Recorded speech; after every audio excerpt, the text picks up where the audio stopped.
Bonjour à toutes, bonjour à tous. Nous sommes en septembre 2024 en direct des Pays-Bas avec PIM, que vous commencez à connaître si vous vous intéressez à l'investissement dans les grands crus et que vous suivez la chaîne. Cela fait un certain temps que nous faisons ce contenu autour de cet investissement à la fois atypique et passionnel. Moi, je le fais personnellement depuis un certain temps. Je tiens à préciser que de mon côté, c'est plus passionnel que économique en soi, un peu comme le mec qui achète la Lamborghini et qui t'explique que ça va être un placement. Tu vas trouver dans ces vidéos les explications, mais également tu trouveras d'autres contenus que nous avons enregistrés avec PIM euh, autour de ce sujet dans la playlist Investissement alternatif. Je n'ai pas trouvé de meilleur nom. Et nous allons essayer de compléter cette partie au fil du temps pour cette saison 2025 qui va commencer l'année prochaine. Merci beaucoup Hugo. Merci à tout le monde pour être là. Bon, ouais, ça fait 3 ans qu'on le fait. Ouais, ça va faire 3 ans. Ouais. Ça va faire la troisième année là. Ouais. Alors, avant de commencer, j'aimerais faire un petit message à tous ceux qui s'étaient inscrits et qui n'avaient pas eu de nouvelles suite à leur candidature. Alors, je sais que sur Internet, on a l'habitude d'utiliser la rareté, l'urgence pour pousser les gens à passer à l'action. Mais ici, on parle réellement de rationnement car la demande est bien plus grande que l'offre. C'est le principe des allocations, Pip. Oui, c'est le principe des allocations en général, mais aussi la stratégie que nous on a, c'est qu'on investit bien sûr sur les meilleurs vins de Bordeaux. Donc ceux-là, ils sont encore plus limités. D'accord. Et il est plus facile pour PIM, que vous voyez ici, de gérer un client à 50 000 euros d'investissement que gérer 10 clients à 5 000 euros. Et je pense que tout le monde ferait la même chose. Le nombre d'allocations a augmenté, et notamment il a augmenté pour l'année prochaine, si je ne me trompe pas, Oui, puisque tu as un fournisseur qui a abandonné. oui, on augmente chaque année, quoi. Mm. Et si tu t'amuses à le faire augmenter trop vite, et ça il faut le préciser, si par exemple une année tu fais 10 fois plus qu'avant, et que l'année suivante tu fais 2 fois moins, ben, tu vas perdre tes allocations. Il vaut mieux le faire monter. D'un, ça va être plus compliqué à gérer pour moi, mais aussi pour les négociants avec lesquels je travaille à Bordeaux, parce qu'eux aussi, ils sont limités dans les volumes qu'ils ont, tout simplement. Et donc, oui, pour la relation en général, c'est mieux de grandir en fait chaque année constamment, et au lieu de faire un gros coup une année pour ensuite revenir sur le même volume, enfin sur un volume différent l'année prochaine. Parce que voilà, c'est difficile à gérer pour tout le monde. Et l'intérêt, c'est qu'une fois qu'on a les allocations, on veut essayer de les garder, quoi. Et de les augmenter de manière constante, régulière. Oui, voilà, mais c'est pour la relation, même pour les négociants, c'est mieux aussi d'avoir un client qui achète constamment chaque année un volume intéressant, quoi. Également, pour ceux qui veulent investir entre 2 500 et 5 000 euros, on fera une vidéo, parce que ça, tu as réussi à résoudre le problème. Ça sera la prochaine vidéo qu'on publiera sur la chaîne. Donc, pense à t'abonner à la chaîne et activer les notifications. Rentrons dans le vif du sujet, PIM, sur cette saison 2024. Donc, c'est l'année 2023. C'est le millésime 2023, oui, qu'on vient d'avoir, oui. Qu'est-ce qu'on peut dire par rapport aux autres millésimes? Bon, je pense que pour ceux qui s'intéressent un petit peu en tout ce qui est vin et qui ont déjà entendu parler des primeurs, et ceux qui suivent un petit peu, c'est ce qui a changé vraiment pour la plupart en 2023, c'était le prix. Donc, C'est-à-dire? en fait, quand tu compares les prix de sortie des primeurs, comparé par exemple 2022, il y a eu une forte baisse dans ce qui est pris. Euh, Tout ça a eu un effet énorme sur la demande, mais aussi surtout sur la demande de certaines références spécifiques. Donc ceux qui sont plus recherchés sont dans ce genre de millésime encore plus difficiles à obtenir. Et quels sont, en parlant de difficultés d'obtention, quels sont les référents? Est-ce qu'il y a des références ou quelles sont les références que tu n'aurais pas réussi à avoir cette année? Bon, bien sûr, nous, on essaye de jouer sur les gros noms, mais par exemple, on a été très limité sur la Fit Rothschild, qui a été plus compliqué que normal à avoir. Donc, on s'attendait à augmenter sérieusement les volumes sur la Fit, mais on n'a pas réussi cette année à le faire parce que la demande a été assez extrême, on va dire. Donc, mais tu as réussi à en avoir quand même. Oui, voilà, j'ai réussi à en avoir quand même. Mais après, bon, on a des contacts. Des fois, il faut attendre un petit peu. Donc moi, j'ai eu, on va dire, une première tranche début mai quand Lafite est sorti. Je crois que c'est le 2 mai que Lafite a sorti ses prix. Mais bon, j'avais plus de demandes que d'offres, je me suis battu, on va dire, jusqu'en juillet pour essayer d'obtenir davantage de Lafitte. Et on a réussi à en avoir un petit peu plus, mais ça a été très compliqué. Donc ceux qui avaient du volume, ils ne voulaient pas le vendre parce que le prix était tellement intéressant que ça a été compliqué. Et quelles sont les références que tu as eues en plus que par rapport à l'année dernière? Est-ce que tu as eu des références où tu as réussi à avoir en plus grande quantité? Oui, on a sérieusement augmenté les allocations de Pontet Canet. Pontet Canet? On a presque doublé nos allocations, ce qui est vraiment, vraiment très, très, très bon. Il faut dire que nous, les références sur lesquelles on est le plus actif, c'est vraiment les noms, on va dire, les plus recherchés. Donc, quand on va parler un petit peu des effets des prix sur la totalité, tout ça, c'est là que ça devient important parce qu'en fait, la demande des références sur lesquelles nous, on se place en général, elle est toujours élevée. Donc, c'est très important d'avoir du volume et quand on les a pendant ces millésimes où les prix sont, on va dire, plus intéressants que d'autres, ça devient davantage intéressant. Moi, j'ai une petite question personnelle parce que je ne le sais pas à ce jour. J'ai fait le virement, mais je ne sais pas ce que tu m'as acheté. J'ai juste payé la facture. Et je te fais confiance pour ça. Tu m'as acheté quoi? Non, on n'a pas encore choisi l'embouteillage. Si, on vient juste Ah, donc tu m'as choisi aussi l'embouteillage. Oui. J'ai rien choisi du tout, quoi. Oui. Non, après, bon, bien sûr, par client, on regarde un petit peu le profil invest ou consommation. C'est bon, quelle préférence les gens ils ont en tant que goût. Mais en général, quand quelqu'un comme toi qui prend un petit peu plus de volume sur des références, on va toujours regarder si on peut faire des magnums. Donc, on a fait un beau mix. Mais les références les plus intéressantes qu'on a choisies pour ton budget cette année, c'est Pontet Canet de 1, bien sûr Lafitte Rothschild de 2, très important. Et on s'est placé aussi sur le Pichon Comtesse de la Lande qui est sorti à un prix très intéressant. Et sur du Haut-Brion. Haut-Brion, c'est une référence sur laquelle on se place de plus en plus. Donc là, on a eu un peu d'allocation. Haut-Brion, c'est ceux qui ont la bouteille un peu particulière. Non, c'est une bouteille type Bourgogne. Oui, voilà. Si je dis pas de conneries. Et eux, ce millésime, le vin était très bien noté et était sorti à un prix très intéressant. Donc ça, c'est 4-5 références sur lesquelles on a alloqué la plupart de ton budget. Ça, le Haut-Brion, c'est bon, ça, j'ai envie de le boire. Oui, surtout que ce millésime, comme il était un prix intéressant, il va te coûter moins cher à consommer dans le futur. Donc on en boira plus. Tu pourrais en boire plus. Voilà, c'est ça qui compte. Ce qui peut interroger les gens, et je pense que tu as des personnes qui t'en ont parlé, il y a une baisse de prix sur les primeurs entre cette année et l'année dernière. Est-ce que cette baisse de prix a atteint c'est-à-dire que si par exemple tu avais pris l'année précédente, est-ce que tu as une baisse de prix également sur les millésimes précédents? Non, c'est pas nécessairement, cet effet n'est pas nécessairement garanti en fait. Donc la plupart des gens, je me suis fait appeler par pas mal de clients qui m'ont dit qu'est-ce qu'on fait, quel effet cela va avoir sur les millésimes précédents. Et bon, déjà, ce qui est important de savoir dans ce qui est investir dans le vin, c'est que chaque millésime est différent. Donc on parle de qualité, mais on parle aussi de quantité. Il y a plein d'autres facteurs en fait qui influencent le potentiel de millésime. Donc bon, est-ce que cela va avoir un effet sur le marché en général? Oui, cela va avoir un effet sur le marché en général, mais je ne pense pas que la tendance va être très négative pour ce qui concerne les autres millésimes.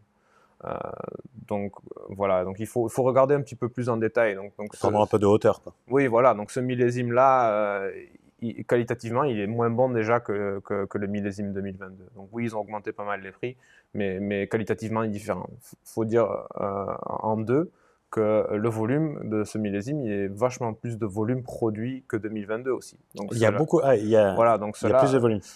Au final, c'est un calcul économique aussi pour les châteaux. Donc oui, ils ont un petit peu, on va dire, écouté les bruits négatifs dans le marché. Donc il y a beaucoup de négociants qui ont poussé à baisser les prix, juste parce que les millésimes précédents, certaines références, il faut toujours parler de certaines références, parce qu'on se dit, en général, on entend une tendance négative, mais c'est pour ça peut concerner que certaines références. Donc il y a beaucoup de deuxième, troisième, quatrième vins de châteaux qui sont vendus en primeur, et ceux-là, ils ont eu plus de mal à être vendus les millésimes précédentes que d'autres. Donc, c'est pas, on va dire, en général, un Lafite Rothschild ou un Château Montrose ou un Pontet Canet ou ce genre de noms très recherchés qui vont avoir beaucoup de mal à vendre leur volume. C'est vraiment ces petites références-là, on va dire. Donc voilà, donc il faut prendre un peu de recul et regarder le millésime, regarder les références qu'on achète. Et dans chaque millésime, il y a des opportunités et il y a des meilleures références à regarder que d'autres. Et nous, en fait, c'est un petit peu ça qu'on essaye de faire à WineWith, c'est qu'on essaye vraiment de regarder stratégiquement C'est du sur quoi on se sur-mesure que tu place, fais. quoi. Même sur des petits tickets. Et il y a Oui, des gens voilà, donc il y a des gens qui viennent de la chaîne et qui ont investi et ils te l'ont dit eux-mêmes que ça les étonnait d'avoir ce service, ce suivi par rapport aux concurrents. Ils étaient déjà passés chez des concurrents. Il faut préciser que c'est une activité passionnelle et pas une activité économique. voilà, la plupart, je pense que 95% des clients avec qui on travaille, c'est quand même des passionnés de vin. Donc, il faut toujours aussi garder un petit peu faut pas oublier ça, quoi, que oui, c'est un mode d'investissement ou une façon d'investir son argent qui est diverse ou différente du marché économique. Mais au final, il y a bien sûr ce côté passionné ou passionnel qui est très important à prendre en considération. C'est une sécurisation. On achète un vin qui potentiellement dans le futur va être beaucoup plus cher à acheter, à consommer. Donc à la base, c'est ça en fait le but de la campagne primeur, c'est de donner, on va dire, un sorte d'avantage aux premium passionnés, inverse. aux gens qui s'intéressent dans ça et qui veulent avoir accès à ces références-là. C'est juste que la tendance a fait qu'on interprète un petit peu mal ce but, on va dire, original des primeurs. Et si je dis pas de bêtises, ils ont instauré cette année, et tu me reprends si je me trompe, mais il me semble que tu m'avais dit qu'il fonctionnait par tranche, donc que tu avais plusieurs tranches sur les Oui, donc primeurs. c'est pas que ce millésime, ils font ça souvent. Mais pas plus Donc, cette année que... oui, certains Ouais, châteaux, comme le Lafite par exemple, ils n'ont pas sorti tous les volumes qu'ils ont produits.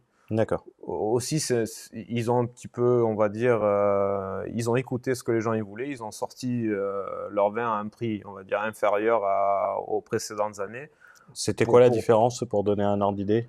en général, on était entre 20 et 30% de remise pour la plupart des vins, mais on en a, par exemple, Léoville Lascaz est sorti à 40% en dessous du prix de l'année dernière.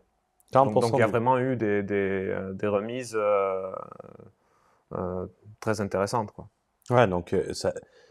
disons, en essayant de réfléchir, parce il y a quand même ce côté investissement passionnel, Mm. euh, donc ça permet d'acheter plus, mais les anciennes références restent beaucoup plus rares, donc elles ont une valeur sur le marché qui est supérieure. Voilà, donc il y aura toujours. Bon, moi je dis il faut toujours regarder par rapport au prix de sortie.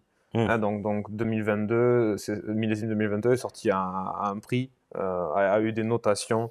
Il faut toujours comparer les retours au prix de sortie, bien sûr. On peut toujours comparer millésime. Hein, on se dire, bon, mais ce millésime-là, il a à ce prix-là, donc je préfère acheter ce millésime parce qu'il est un peu moins cher. Mais au Hmm. final, il y aura toujours ces collectionneurs, ces passionnés qui veulent goûter, expérimenter sur tous les différents millésimes. Donc il y aura toujours de la valeur. D'accord. Mais je ne dis pas que pour certains références, on va dire, moins recherchées, que cela peut avoir un effet négatif sur le développement des prix des vins, oui. Quand on regarde les petits crus, ce genre de vins, ils vont avoir énormément de mal, ou ils ont eu énormément de mal à vendre leur volume. Mais c'est déjà une tendance, pas depuis 2022, depuis 2021. Hmm. Pour le calendrier pour cette nouvelle saison, donc ça va être le millésime 2024, mais qui va commencer en 2025. Les grandes dates, pour ceux qui veulent s'y intéresser, à partir de quand ils doivent se positionner, à partir de quand ils doivent manifester leur intérêt et à partir de quand tout doit être cadré. Oui, bon, nous, on commence un peu tôt. Hmm. Nous, on commence déjà à reparler de la campagne l'année prochaine en septembre, octobre. Mais réellement, c'est à partir de janvier qu'on va vraiment démarrer. Donc il va y avoir les gens qui ont déclaré qui sont intéressés à participer. Bien sûr, d'abord, on recontacte les gens qui ont participé les millésimes précédents.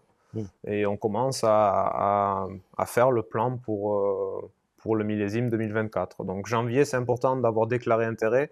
Comme ça, après, on peut contacter les gens intéressés à partir de janvier et continuer sur février pour finaliser le plan d'allocation et des gens qui participent en mars, pour ensuite enchaîner avec la campagne en primeur en avril. Et ça va vraiment débuter. Les références vont être, on va dire, confirmées à partir d'avril-mai. Ce millésime a été très tôt, donc ils ont commencé vraiment directement après la campagne de la semaine des primeurs.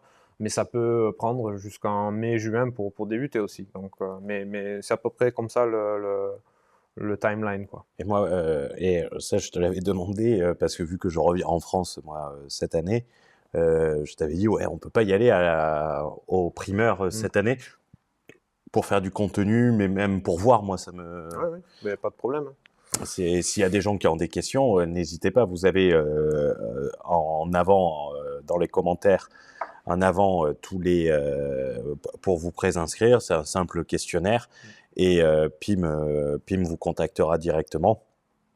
Donc, c'est très simple. Moi, je voulais remercier ceux qui étaient passés et qui avaient investi, les nouveaux de cette année. Oui, merci à ceux qui ont participé.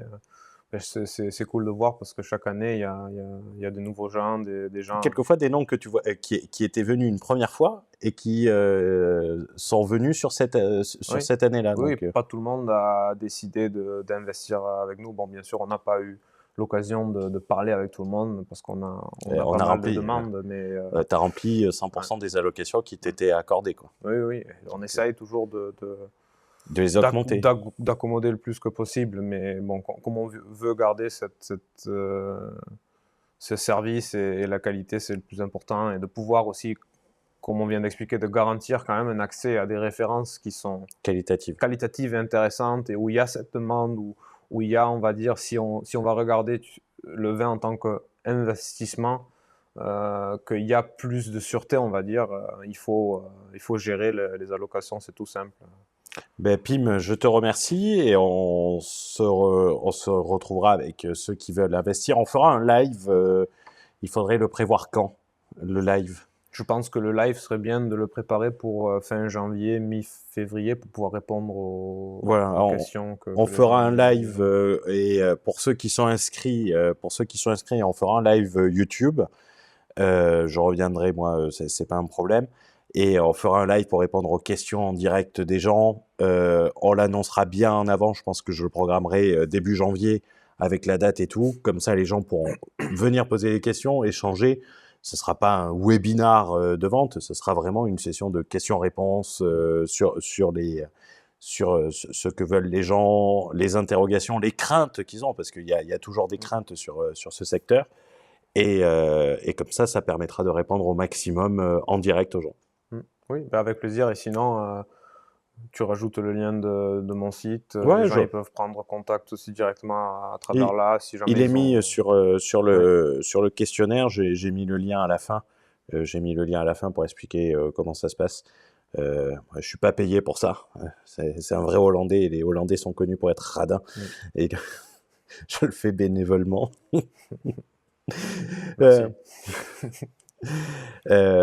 Merci Pim, merci à tous. Et si vous avez des questions, n'hésitez pas à mettre les commentaires. N'oubliez pas de vous abonner. N'oubliez pas de vous préinscrire. Le lien se trouve en dessous, ça vous prend 30 secondes. Et on se retrouve pour un prochain contenu très vite. Ciao, ciao. Merci Hugo, merci à tout le monde.